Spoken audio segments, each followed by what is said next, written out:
As the temperature and the leaves fall, there's always one thing that gets turned up, and there are 3 major steps that should be done before turning on your furnace for the first time. First is to make sure that your furnace is properly serviced.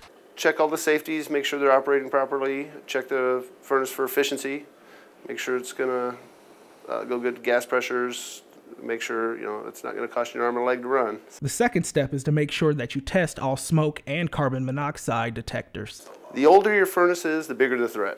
A lot of the newer furnaces have a lot more safeties built into them to protect against that, but the older furnaces especially you want to have them checked by a professional to make sure that they're burning clean, there's not a failed heat exchanger in it, the flue is operating properly and clear.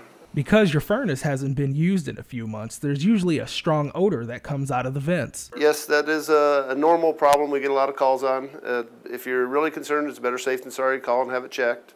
But generally, you're going to get a burning dust smell the first time you turn it on every year, and that should go away fairly quickly. The average furnace lasts about 15 to 20 years, so if it's time to upgrade, there may be a tax break in your future. Currently, right now, the federal tax credit is if you replace your furnace, a gas furnace, it needs to at least be a 95% efficient furnace, and you could receive up to a $1,500 tax credit. And finally, one last thing that you should do before turning on your furnace for the first time is to change the air filter. A clogged air filter can cause your furnace to work harder, thus burning it out. For the Omaha News, I'm Ellis Givens.